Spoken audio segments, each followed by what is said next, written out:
ಸವಿನಯಂ ತವ ಪಾವನಾ ಮಹಾಶಕ್ತಿರೂಪೇ ವಸ್ತ್ರಂ ಸಮರ್ಪಣಂ. ನಾನೇನು ಹೇಳ್ತಾ ಇದ್ದೀನಿ ಅಂತ ನೀವು ಯೋಚಿಸ್ತಿರ್ಬೋದು. ಇದನ್ನ ವಸ್ತ್ರ ಅರ್ಪಣಂ ಅಂತ ಕರೀತಾರೆ. ಇದು ದೇವಿಗೆ ವಸ್ತ್ರವನ್ನ ಅರ್ಪಿಸುವ ಪವಿತ್ರ ವಿಧಾನ. ನಿಮ್ಗೊಂದು ಪ್ರಶ್ನೆ, ನೀವು ಗಮನಿಸಿದ್ದೀರಾ?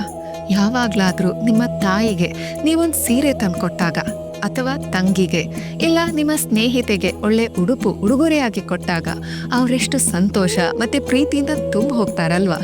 ಅವರ ಬಳಿ ಈಗಾಗಲೇ ಹಲವಾರು ಸೀರೆಗಳಿದ್ರು ನೀವು ಕೊಟ್ಟ ಆ ಕ್ಷಣದಲ್ಲಿ ಅವಳ ಮುಖದಲ್ಲಿ ವಿಶೇಷವಾದ ಸಂತೋಷದ ತೇಜಸ್ಸು ಕಾಣುತ್ತೆ. ಇದೇ ಸ್ತ್ರೀ ಶಕ್ತಿಯ ಗುಣ. ಪ್ರೀತಿಯಿಂದ ಏನನ್ನಾದರೂ ಅರ್ಪಿಸಿದಾಗ ಅವಳ ಹೃದಯ ಸಂತೋಷ ಮತ್ತೆ ಆತ್ಮೀಯತೆಯಿಂದ ಅರಳಿಬಿಡುತ್ತೆ. ಭಾರತದಲ್ಲಿ ವೈದಿಕ ಕಾಲದಿಂದಲೂ ಈ ಅರ್ಪಣಾ ಮನೋಭಾವವನ್ನು ಇನ್ನಷ್ಟು ಆಳವಾಗಿ ಬೆಳೆಸಲಾಯಿತು. ಇಲ್ಲಿ ಜನರು ವಿವಿಧ ರೀತಿಯ ಅರ್ಪಣೆಗಳ ಮಹತ್ವವನ್ನು ಅರ್ಥ ಮಾಡಿಕೊಂಡ್ರು. ಈ ಜ್ಞಾನದಿಂದ ದೇವಿಗೆ 11 ವಿಧದ ಅರ್ಪಣೆಗಳ ಸಂಪ್ರದಾಯ ಬೆಳೀತು. ಹೂವು, ಚಂದನ, ದೀಪ, ನೈವೇದ್ಯ ಇತ್ಯಾದಿಗಳು. ಇವುಗಳಲ್ಲಿ ವಸ್ತ್ರ ಅರ್ಪಣೆಯು ಬಹಳ ವಿಶೇಷ ಸ್ಥಾನವನ್ನು ಹೊಂದಿದೆ. ಏಕೆಂದರೆ ಬಟ್ಟೆ, ರಕ್ಷಣೆ ಮತ್ತು ಗೌರವವನ್ನು ಪ್ರತಿನಿಧಿಸುತ್ತೆ. ಮತ್ತೆ ಆಧ್ಯಾತ್ಮಿಕ ಮಟ್ಟದಲ್ಲಿ ಅದು ಅಹಂಕಾರವನ್ನು ಕಡಿಮೆ ಮಾಡಿ ಸಮರ್ಪಣೆಯ ಸಿಹಿ ಅನುಭವವನ್ನು ತಂದುಕೊಡುತ್ತೆ ಅಂತ. ಸಾಂಪ್ರದಾಯಿಕವಾಗಿ ಶುದ್ಧ ರೇಷ್ಮೆ ಹಾಗೂ ಹತ್ತಿಯ ಸೀರೆಗಳನ್ನು ದೇವಿಗೆ ಸಮರ್ಪಿಸಲಾಗುತ್ತೆ. ಏಕೆಂದ್ರೆ ಅವು ದೇವಿಯ ಶಕ್ತಿಯನ್ನ ಉಳಿಸಿಕೊಳ್ಳುತ್ತವೆ ಅಂತ ಹೇಳಲಾಗಿದೆ. ಕೆಂಪು ಬಣ್ಣ ಶಕ್ತಿ ಹಾಗೂ ರಕ್ಷಣೆಯ ಸಂಕೇತ. ಹಸಿರು ಸಮೃದ್ಧಿ ಹಾಗೂ ಐಶ್ವರ್ಯದ ಸಂಕೇತ.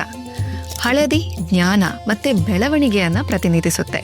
ದೇವಿಗೆ ಸೀರೆಯನ್ನು ಅರ್ಪಿಸಿದಾಗ ಅದು ಅವಳ ಶಕ್ತಿಯನ್ನ ಹೀರಿಕೊಳ್ಳುತ್ತೆ ಮತ್ತೆ ಅವಳ ಸಾನ್ನಿಧ್ಯವನ್ನ ಹೊಂದಿರುತ್ತೆ. ಭಕ್ತರು ಈ ಸೀರೆಗಳನ್ನ ಮನೆಯಲ್ಲಿಟ್ಕೊಳ್ತಾರೆ, ವಿಶೇಷ ಸಂದರ್ಭಗಳಲ್ಲಿ ಧರಿಸ್ತಾರೆ ಅಥವಾ ತಮ್ಮ ಪ್ರೀತಿ ಪಾತ್ರರಿಗೆ ಉಡುಗೊರೆಯಾಗಿ ನೀಡ್ತಾರೆ.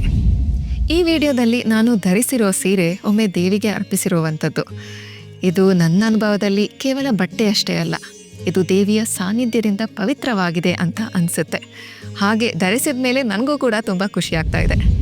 ಆದ್ದರಿಂದ ಮುಂದಿನ ಬಾರಿ ನೀವು ದೇವಿಗೆ ಏನನ್ನಾದರೂ ಅರ್ಪಿಸಲು ಯೋಚಿಸಿದಾಗ ನೆನಪಿಡಿ, ವಸ್ತ್ರಾರ್ಪಣೆ ಕೇವಲ ಒಂದು ವಿಧಿಯಲ್ಲ, ಇದು ದೈವಿಕ ಶಕ್ತಿಯೊಂದಿಗೆ ಸಂಪರ್ಕ ಸಾಧಿಸುವ, ಅವಳ ಕೃಪೆಯನ್ನು ಆಹ್ವಾನಿಸುವ ಒಂದು ಸುಂದರ ಮಾರ್ಗ.